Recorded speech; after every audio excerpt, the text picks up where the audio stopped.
Hi, everyone. Good afternoon. I'm Emily Kane, the Director of Operations for BlastPoint, and today we are with our friend, franchise consultant Chris Cynkar, who is going to talk about how the franchise industry is responding to America's changing demographics. Before I introduce Chris, I've got some news to share and some orientation so everyone knows how to participate today. The first thing is that we're really excited to announce the Blastcast. The Blastcast is a semi-weekly email newsletter to capture and highlight the growing edge of the franchise industry. Whether you are deeply invested and passionate about franchising or new to the game, this is for you. We know that business is all-consuming, so we're making it simple for you to get the latest delivered to your inbox. Sign up is available on our website, blastpoint.co, and will be included in follow-up communication to the webinar. The second piece is that we woke up this morning to find that our web hosting service had an outage. If you were impacted, we apologize. We went through troubleshooting this morning, and it appears as though everything is back up and running now. But I just wanted to acknowledge that you are not crazy, and that was real. And third, participation. While the webinar is running, there are several ways to participate. You can submit questions for Chris through the Q&A channel. Submit your questions as you have them. We will run Q&A at the end of Chris's presentation, but your questions can compile there. So don't hold back. If something comes up, just type it into the Q&A channel. You can also use chat to do any technical troubleshooting that you might have. We have someone on deck right now to help you and who will be responding.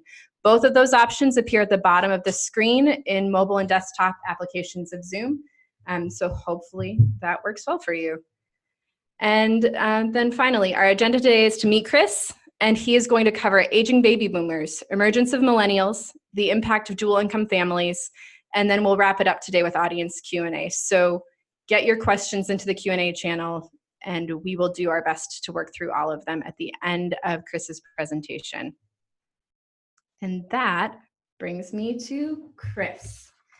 Now on to the fun stuff that we're all here for. Chris Cynkar. So Chris has been a business owner for 20 years, studying scores of industries over the span of his career. In 2011, he took his first steps into the franchise industry as an investor, and since then, he has become the owner in 3 different franchises, as well as a franchise consultant. Chris's passion in life is helping to guide others into fantastic business ownership opportunities. We first met him through Carnegie Mellon's Tepper School, and we are really, really excited to have him here today. Welcome, Chris. Thanks, Emily. It's great to be here. And for those of you who are out there that I've talked to before, welcome back. It's great to have you joining into another one of my presentations. This is actually a really special presentation for me today because, as you may know, I joined up with the BlastPoint team as their franchise advisor at the beginning of this year.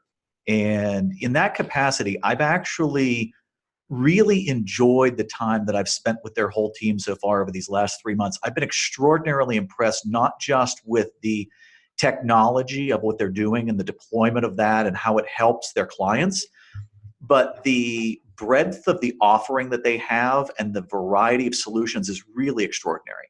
So as we go through the presentation today, I'm going to talk a lot about franchising. I would encourage you after the presentation today to take a look at the BlastPoint site. I think this is a really powerful technology, and I'd really encourage you to take a deeper look because I think that there's a lot out there for people in a variety of different industries. So just a little bit of background about me for those of you who may not be familiar with me. My background is finance and accounting. So I'm a numbers geek. And whenever I'm faced with a business problem, that's always my natural bias is to pull out a spreadsheet and try to solve my problems that way. My undergraduate degree is finance and accounting from the University of Pennsylvania. I have an MBA-esque degree from Carnegie Mellon, and that's actually where I met one of the co-founders of BlastPoint, Allison. She was actually a student of mine as I've continued to be on the faculty at CMU. I'm a CPA, and I have also been, for the last 20 years, a business owner in a variety of different industries, including the last 8 years involved actively in the franchising world. So let's spend a few minutes talking about just the big picture of franchising so that you have a little bit more detailed of a picture of how expansive this industry really is. When you think about franchising, I want you to realize there are more than 750,000 different franchise establishments in the country. And if you start trying to think about that, it's a staggering number. You cannot drive down any main street in the country, get off of any highway interstate where you're not going to see some type of franchise establishment. And the more you look, the deeper you're going to realize those franchises run. What's interesting to me is that they generate almost $1 trillion of revenue in our economy every year. And what's most impressive, they're growing at a 6% annual clip. That's an unbelievable pace of growth. Now, when we think about these segments, you and I can probably easily recognize that quick serve restaurants are a pretty easy one for us to understand. That if we just start with the basics of McDonald's and Wendy's and Taco Bell, those are great, gigantic establishments and very successful franchises. But as we dig deeper, realize that there's over $100 billion in the franchising world that comes simply from business services, from staffing businesses, from accounting and bookkeeping franchises, from businesses that you and I may not initially think of as franchising based, but they are. Think for another minute about lodging. Every time you stay at a Hilton or a Marriott or a Holiday Inn or a Four Seasons, those are all franchises. So as you start to think about the franchising industry, I want you to think about a much bigger picture, about a much wider array of alternatives. And we're going to talk today about a bunch of different opportunities that I think are emerging today as a result of 3 really big macro trends in our economy. So today, what I'm going to talk about is how the franchising world is responding to what I see as 3 very big changes. The first being the impact of an aging baby boomer generation. The second, what are the results and how is the franchising world responding to the change that millennials are bringing to the economy? And the third is the continued expansion of dual income households, which is having a significant impact on how people buy services and what services they're willing to spend money on. So I think as we start to explore these, you're going to see a depth to franchising that you may not have initially considered. And I think you're going to start to see alternatives out there that are pretty interesting. So let's start with these baby boomers. So this is something that since I was in high school, and that was a long time ago, we've been hearing about the baby boomer impact and what this is going to mean for our economy and how it's going to change things. So let's define what we're talking about right now. This is a generation of people that were born from this is the post-World War II boom. From 1946, for almost 20 years after that, through the mid-1960s. So this is a group now that are at their youngest in their mid-50s. At their oldest, they're in their early 70s. Pew Research tells us that this is a generation that is actually the second largest generation. We'll get to the first largest in a minute. Second largest generation in the history of the United States. 74 million people in this generation. And if you actually look at a graph that shows the demographic distribution and the birth rates, this was absolutely positively a boom in birth rates during that 20-year period. Now, what does that mean? What impact is that actually having on our economy today? I think there are 2 gigantic impacts that we're facing right now in our country as a result of the aging baby boomer generation. And I want to talk about both of these for a few minutes and talk about the impact that it's having on our economy and how the franchising world is responding to it. The first of these is absolutely the changing face of healthcare. And the second, which is not quite as well publicized, but is really having a giant impact on people, is how they're living in their homes and where they're choosing to live. So let's take a look at both of these changes that baby boomers are driving. All right, the first of these impacts is all about the changing healthcare needs in our country. So if you think about this for a minute, this is a generation that likely, from looking at the attendee list, this is a group of people that are our parents. And the goals of this generation of baby boomers, what they are seeking is they want a longer life. They want to stay at home. They want to live independently. Now, I think those are all goals that all of us would have. But this is a changing face because this is the first generation of folks that as they start entering into their 70s and move into their 80s, that this is a real option for them to not have to move into a family member's house, to not have to move into an assisted living or a skilled nursing facility. Because we have options available today, because the face of healthcare is changing, that it's giving them the opportunity to be able to live more independently in their original house for a longer period of time. So solutions to this. The first, and I would say the most prevalent of these, is companion care. So if you think about companion care, there is an industry that has flourished and expanded and grown over the last really 15 years, driven by a number of different franchise companies to provide seniors in their homes with simply companion care. This is for folks who used to have kids or used to have a spouse who's now deceased and are living by themselves, and they want to continue to live by themselves, but they need some help. Maybe they can't cut the grass anymore. Maybe they can't go out shopping by themselves anymore. It's possible that they might not be able to make all their meals or clean the house. And what companion care allows them to do is have a friendly face to come into the house and just help them with those around the house needs. You know, this is a role, honestly, that I play to some extent for my grandmother today. She's 97, so she's actually beyond this baby boomer generation. But my grandma lives independently in her own apartment, but once a week, I am her companion.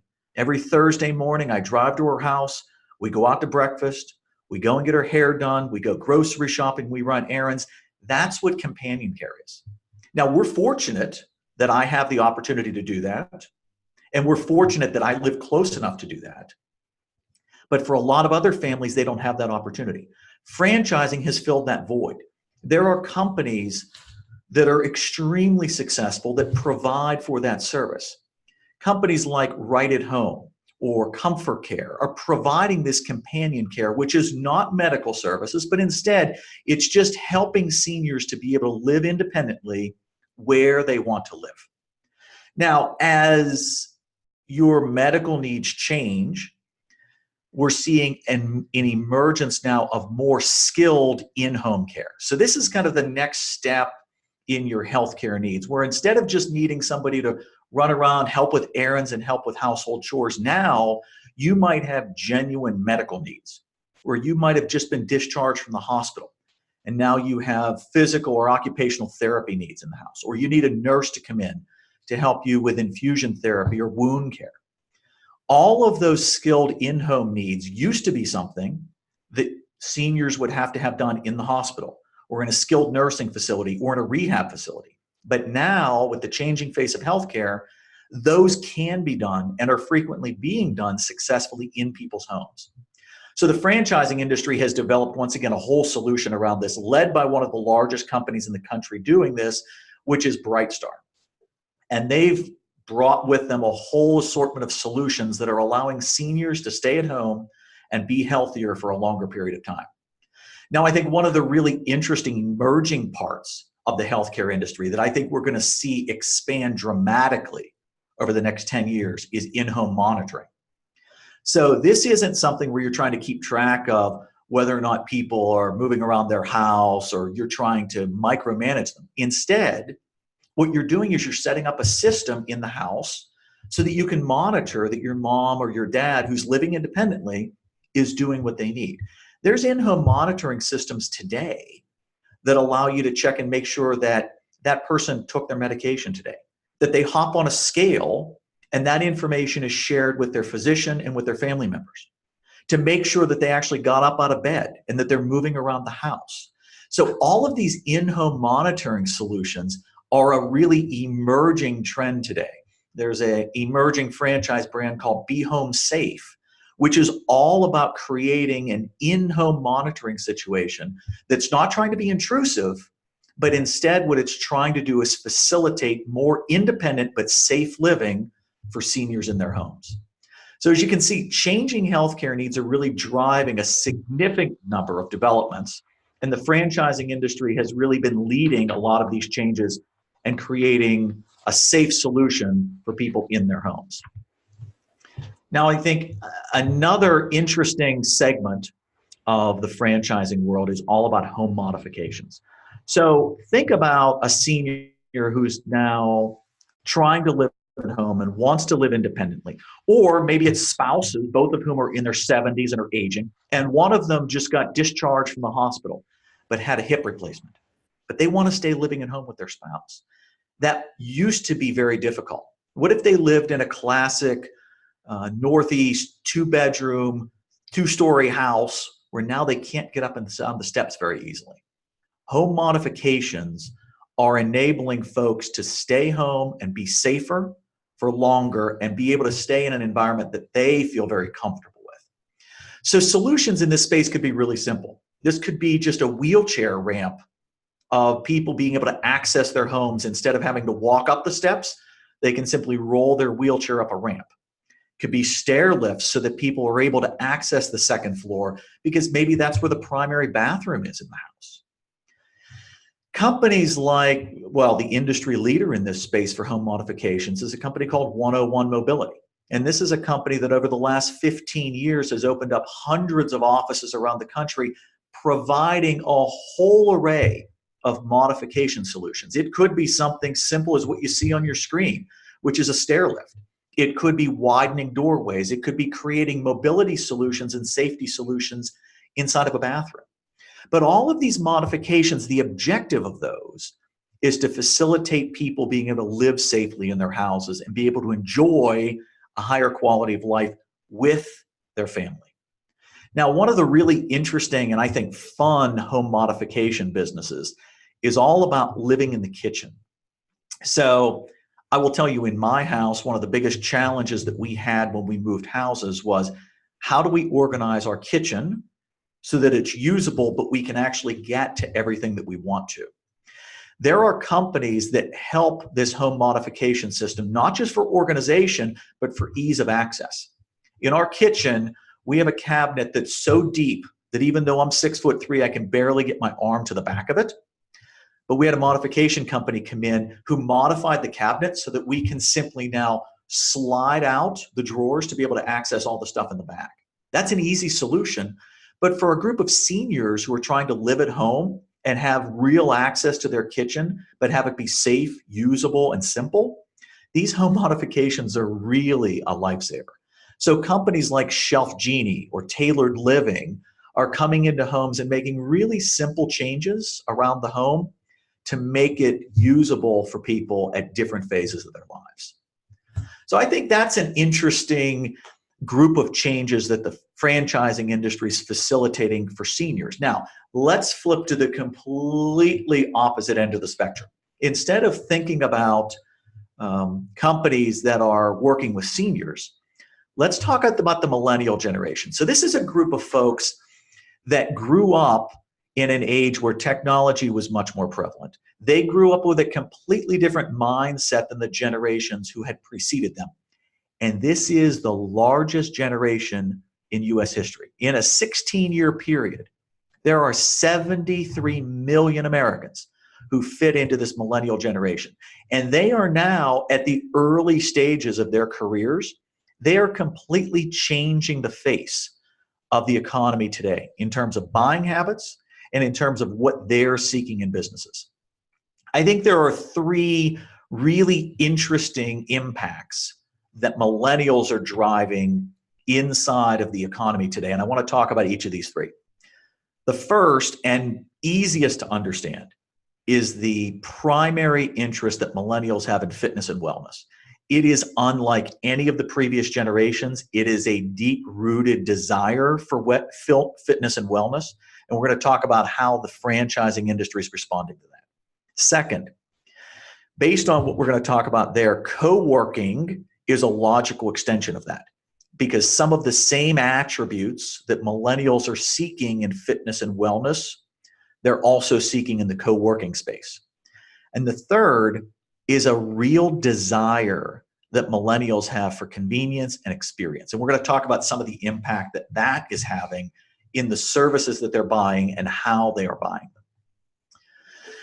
So if we back up in the fitness industry and we go back about 15 years, I will tell you that the driving force within the fitness industry were big box gyms that were largely do-it-yourself. The fitness industry was dominated by businesses that I would say were exemplified by Planet Fitness. Planet Fitness opened up fitness facilities that were 15 or 20,000 square foot facilities. They had rows of treadmills and weight benches and elliptical machines, and they were primarily offered to people who wanted a combination of two things. They wanted a low-cost experience that was do-it-yourself. That was an older generation of fitness buyers. Your core fitness buyer today is somebody who's from 20 to 40 years old. That is the millennials. And what they're seeking in fitness today is completely different than what the generations that preceded them were looking for. What buyers are looking for today in the world of fitness is they're looking for something that are boutique experiences, that are specialized, where they can come in and take a 60-minute group class that's highly personalized to what they want it to be. They choose the instructor. They choose who they take the class with. They choose where they want the class to be located. That is a completely seismically different experience within the fitness industry than we saw in previous generations. And what's happening today is that we're seeing a decline in membership of these old school do-it-yourself fitness businesses. And we're seeing a dramatic expansion in the fitness industry of boutique fitness brands. So examples of this. One of, I would say, the best nationally, internationally known brand that really satisfies this is SoulCycle, which has created an experiential inside fitness or inside cycling business that really is unlike anything else I've ever seen. But SoulCycle is only one example.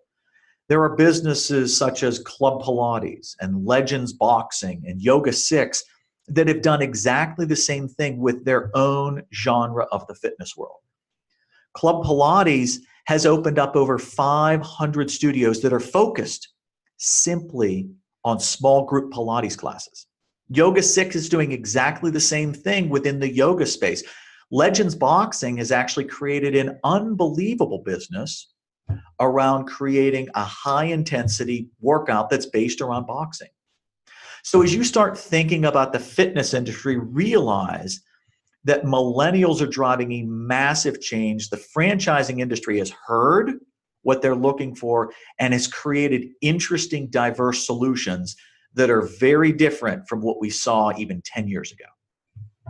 Now, this same desire to create a community, to share an experience with people, just as millennials are seeking in the fitness world, to be able to have something that's collaborative, where they're sharing an experience together, is hitting in the workplace as well.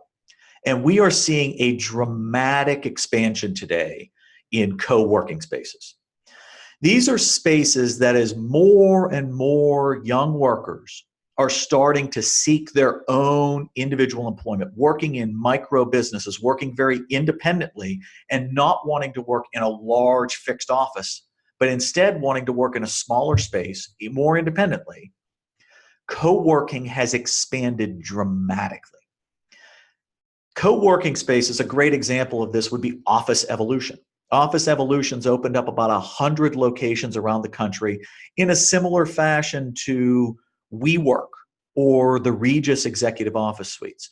All of these are facilitating a space where people can work on their own individual business, but they can do so in an environment which encourages outbound collaboration with people that may or may not be within the same organization.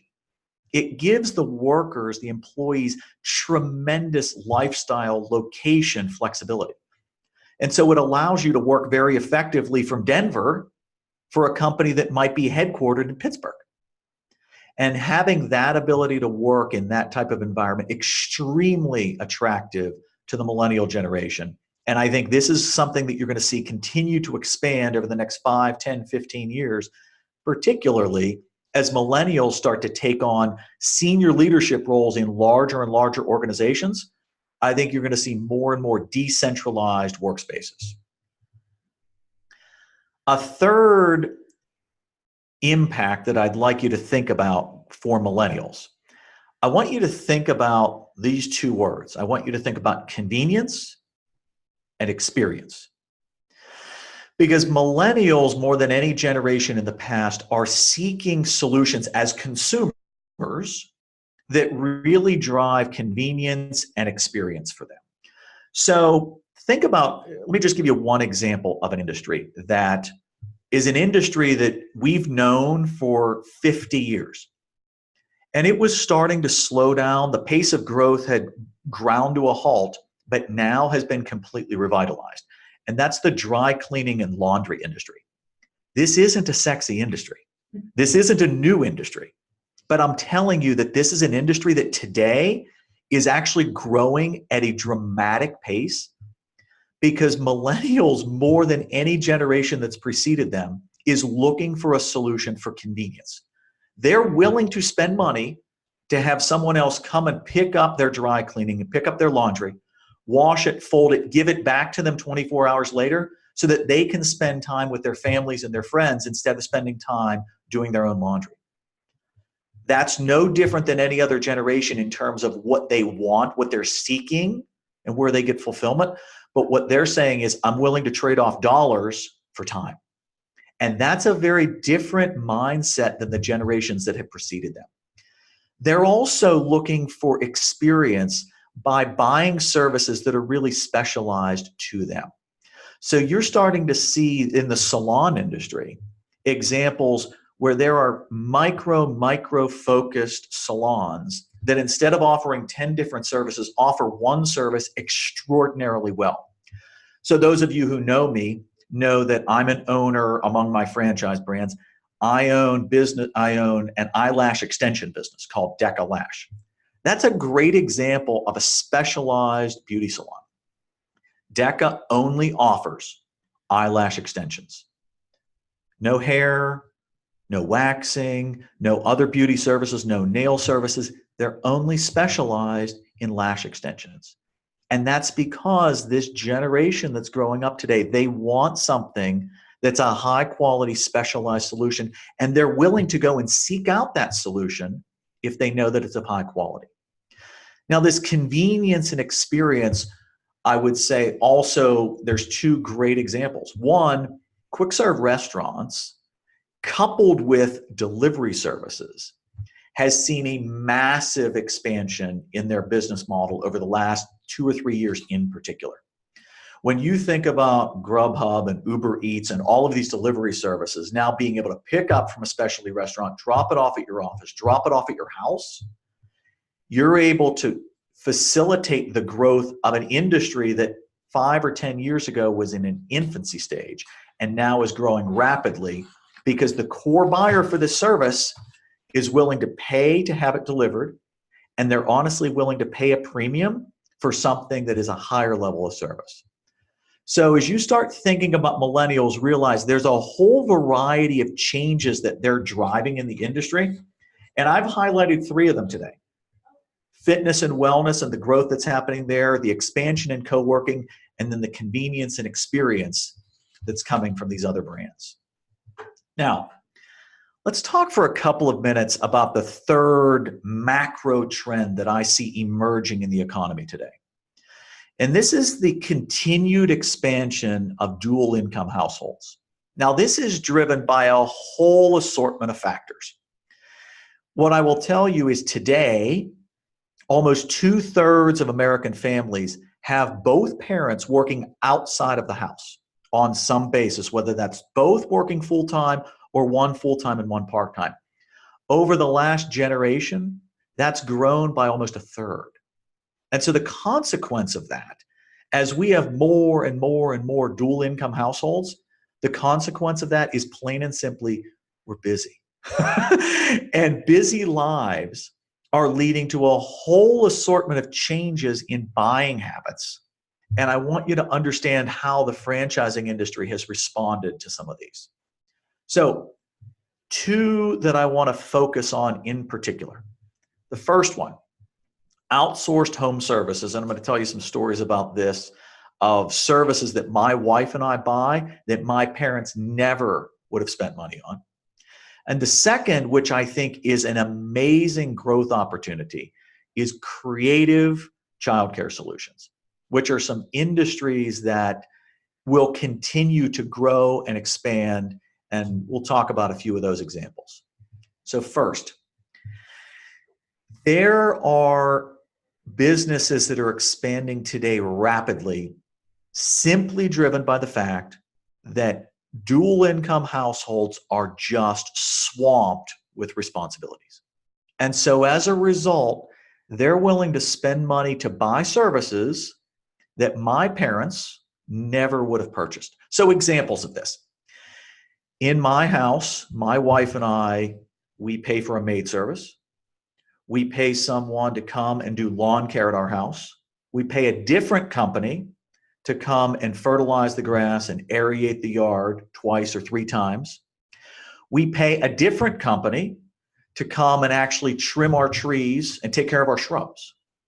And all of this is then coupled with the fact that we've outsourced almost every construction project that we've done in our house over the last 2.5 years. So when you add all of that up, what you realize, plain and simply, contractor industries are thriving today. And that's being driven by the fact that families who are dual income would rather spend money to have an expert come in and solve those problems and work on those solutions than try to figure it out and spend their time on it themselves. The franchising industry has seen this, they've responded to it, and some of the solutions here are just amazing. So, easy ones for me to point to for you. Home organization projects. We talked a little bit earlier about businesses such as Tailored Living or Shelf Genie that are providing custom solutions inside people's homes. Those are great examples of projects that families like mine are willing to pay for. But even more basic than that, renovation projects in people's homes are constantly being outsourced now. When I was a kid, my dad and my mom painted or wallpapered every room in every house that we ever owned. My wife and I have outsourced that function in every room of every house that we've ever owned. And it's not because we're not capable, it's because we're simply too busy to want to invest the time in doing it well. So contractor businesses as simple as CertaPro painters or Floor Coverings International are thriving because of busy families. Maid services are another great example. These are steady, consistent businesses. Businesses like Two Maids and a Mop or Molly Maids are coming to the forefront now. They're growing and expanding their business simply because people are willing to pay to have their houses cleaned so that they can focus on spending time with their kids and with their friends instead of cleaning their houses when they come home from a busy day at work. Handyman businesses, if I could tell you one business that we need in our house more than anything else, it's a handyman.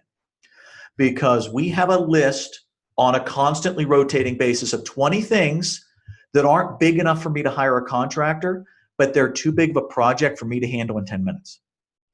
And I think every homeowner in this country has a list of 20 projects that they just wish they could get done. That's a handyman business. And so businesses like Handyman Connection come in and they solve those problems. You give them the list and you give them the time that you want them to be there, and they'll come and just start mowing through the list. The last one that I actually think is one of the best franchises in the country is a company called Monster Tree Service. All they're doing is coming out to your house and they're taking care of the trees that are overgrown in your house. They're taking care of all of those trees in your backyard that have grown so thick that the sunlight can't come through and you can't grow grass. That's a business that when I was a kid, my dad never would have let the trees get to that point. He would have trimmed them back year after year after year. Maybe I'm just a delinquent homeowner, but that's not something that I have the time or the acumen to do. And so those businesses, once again, another great example of the franchising world responding to a changing landscape. and homeowners that are honestly just occupied with other things. The last of these changes and impacts I want to talk about is childcare. So this takes a wide range of solutions. So there are businesses that are offering full-time daycare to kids from age 3 months up until they're ready for kindergarten or first grade. All right, so businesses in that space like the Goddard School are spectacular opportunities because you are working with folks who are willing to pay you for a great level of service. They're highly engaged in what you're doing. They're a great consumer. And you have consistency year after year after year that you know if you're performing at a high level, the kids are going to keep coming back month after month after month. And I'll be honest with you, the consumers, once they find a good solution, they're relatively price insensitive.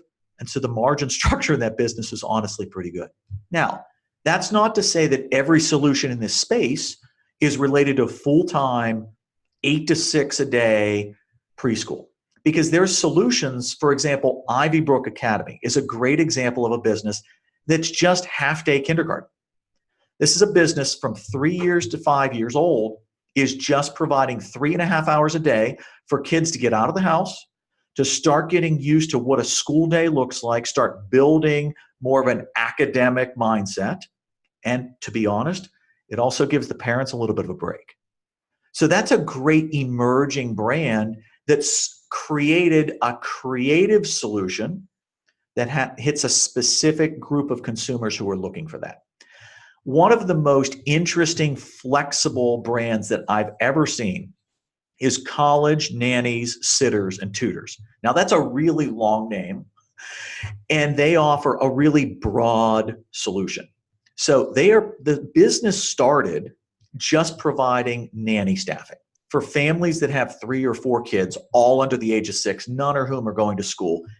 It would literally cost you a fortune to send all of those kids to preschool, send all of them to daycare. Instead, you could have one nanny who's going to walk into your house and is going to be the companion for those kids during the day while 2 income parents are going out to work.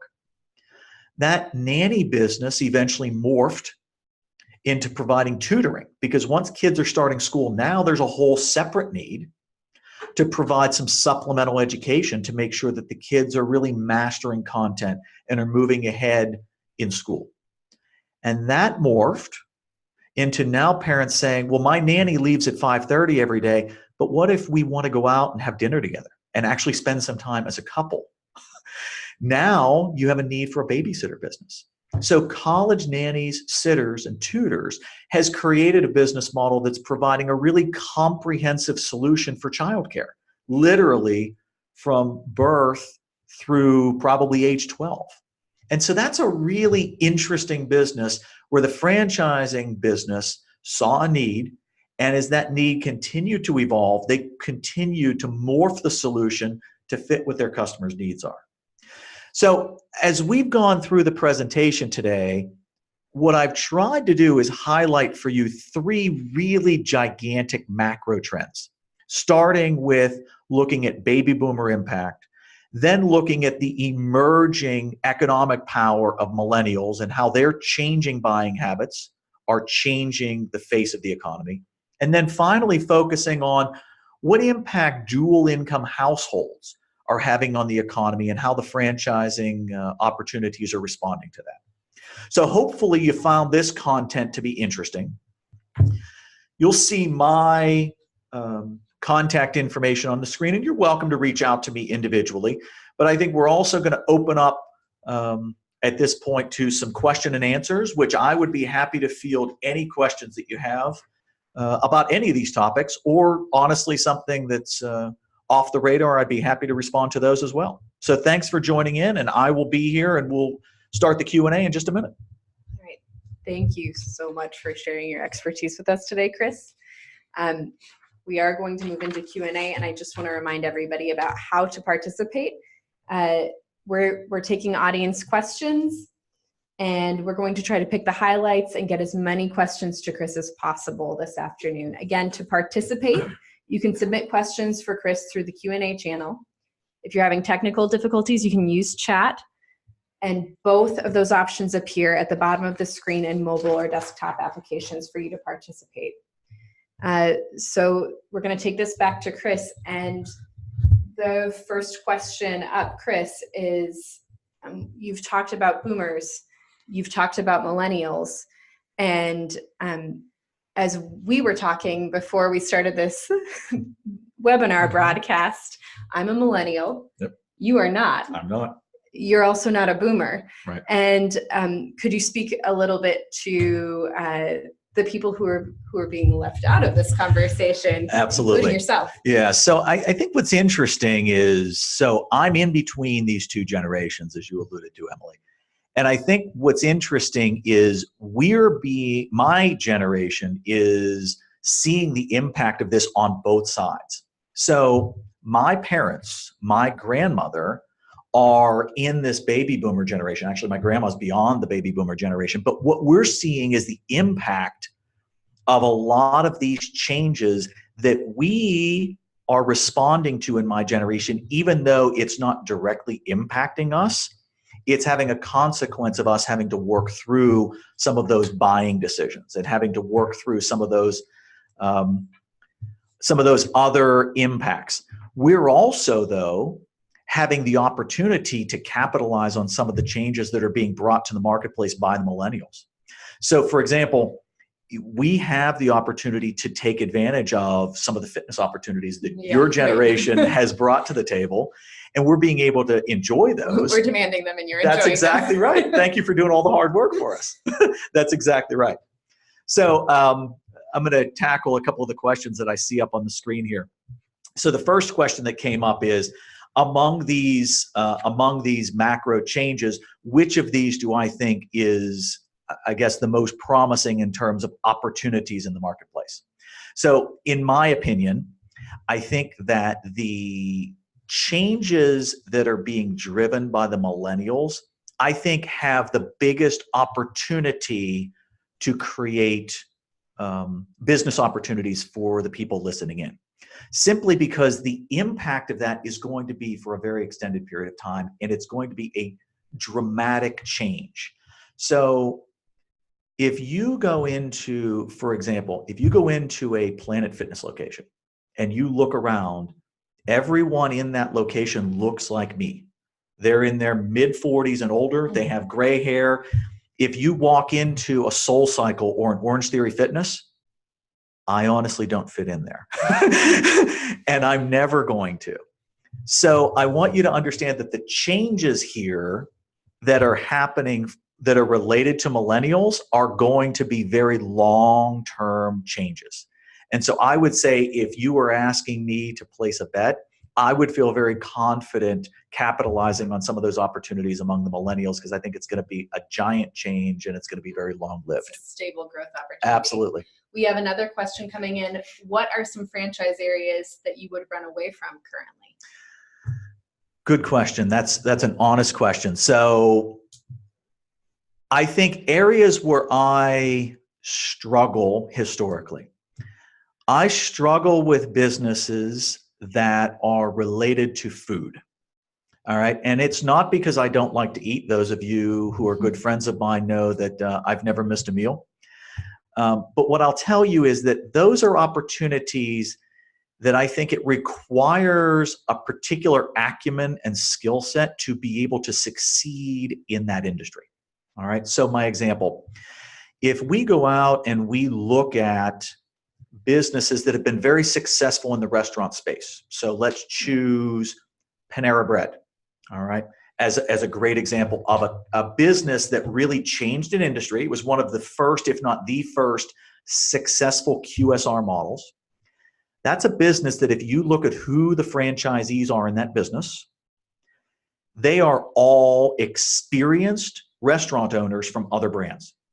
And they all own dozens, maybe even hundreds of locations. So you and I, coming into that industry as an outsider with, for those of you on the call and me, a relatively limited amount of capital, that's going to be a really difficult model for us to succeed in. It's not that the business isn't good. It's simply that our skill set and our assets aren't going to allow us to succeed. So I guess my answer to this is there's particular industries that I think are more attractive than others. But I think that's often a question that comes down to your personal preferences and your personal skill set in the business. So hopefully that helps. If you have a follow-up question, I'd be happy to follow up on that. The next question that I see is to talk about whether or not if there's any real estate related opportunities that I see. And I would say that yes, I think that the real estate world is also morphing to some extent. I think you're seeing in most major cities in the country, you're seeing a change where there is more urban dwelling, particularly among millennials at this age. So I think you're seeing a gentrification of certain neighborhoods. There's an opportunity there. I also think that you're seeing a really big change in senior living situations, that you're seeing whole communities pop up that are related to senior living. So for example, yesterday I was having a conversation with my mother-in-law who had just come back from a trip to Florida. And she was in Florida visiting her brother and her sister-in-law who have moved into a planned senior community. They're in their early 60s. But this is a planned senior community in Florida where there are literally tens of thousands of seniors living in one place in completely independent living. So I think that as you follow these trends, there are a ton of these trends that can actually touch the real estate world, and I think touch it in a very effective way. In the co-working space, one particular opportunity that I would point out to you is the salon suites industry. So we talked before about businesses like WeWork and Office Evolution, where your core tenant is a small business owner, an entrepreneur, a remote office. The salon suites industry is taking that same micro office structure, but applying it in the beauty industry, where they're building out a suite, which is then focused on providing space to beauty professionals to operate one-person individual salons. So. Two things came up Yes. while you're responding to that. First is that Orange Theory has invited you to come and hang out. I think you'll fit right in. That's very kind, Orange Theory. Thanks. I would probably, I'd either make it right through the orange to the red zone or never make it at all. And the second is another question. Do you have any thoughts about some of the new entertainment choices that seem to be popping up, like axe throwing? It's very fun. And duck pin bowling. So interesting. So I love axe throwing, and you will find that there is actually, within the next 6 months, you're going to see 2 different franchise brands in the axe throwing space. All right. So the answer to that is yes. I think that those are great businesses because, to be honest with you, you can open up an axe throwing facility for next to no money in space that no one else wants to rent. And your cost of doing business is extraordinarily low. It's a great business model. So I think that, yes, you're going to start to see a continued expansion in opportunities for people to deploy kind of their fund money in different and unique ways. So absolutely correct. I love it. You know, you talk about duck pin bowling. When I was a kid, duck pin bowling was a thing. And then it went away for a number of years. I used to go duck pin bowling with my dad on Saturday mornings. And it's because the duck pin bowling alleys were next to the barbershop. And so we'd get a haircut and then we'd go roll a couple lines at the duck pin bowling place. We'd go to lunch and go home. That's incredible. So Sweet. it comes back to my youth. I love it. It's terrific. We're actually broadcasting this like a half a block away from a historic duck pin alley that's in the yes, absolutely, right here in East Liberty. That's right. Right here in East Liberty. That's right. We are starting to approach 2 p.m. I think we can take a few more questions if you'd like to. Yep.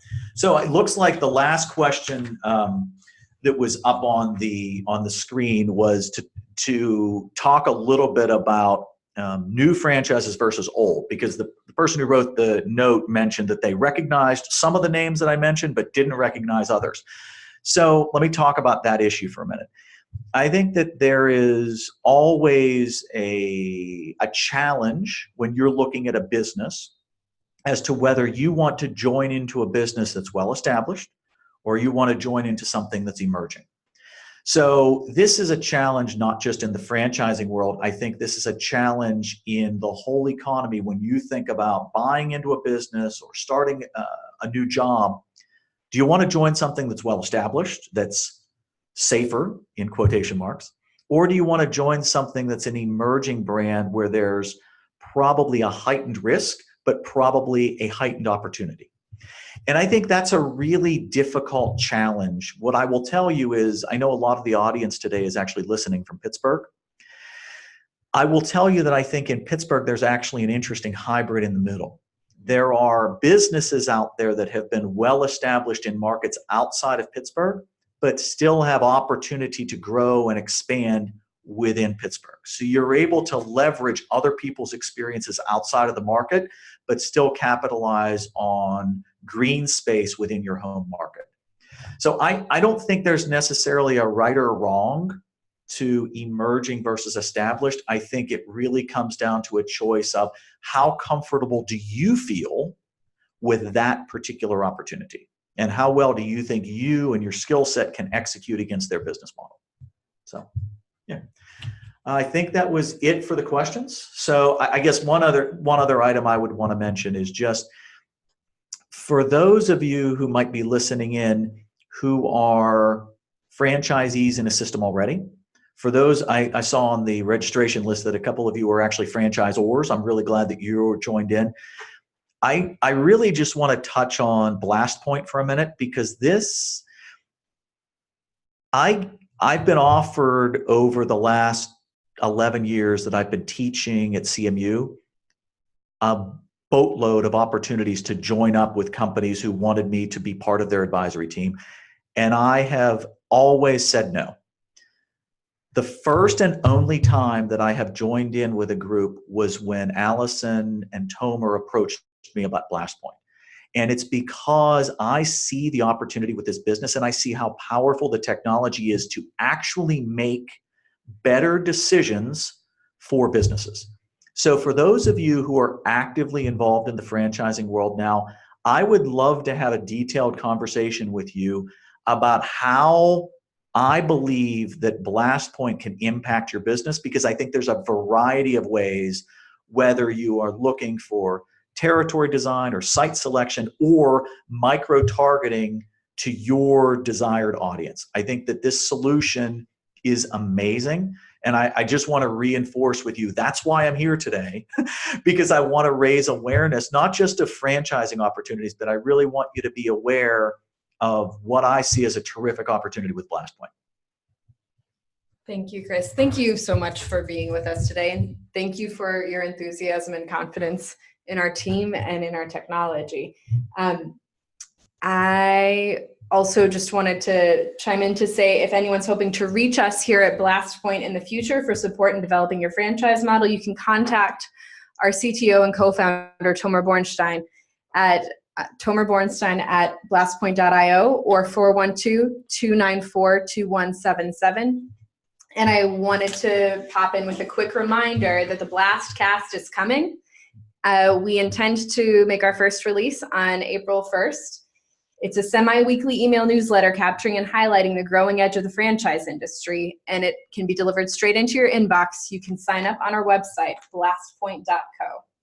I believe that's it for today. Thanks for having me, Emily. I appreciate it. Thank you so much for being here, Chris. Thank you, everyone else, for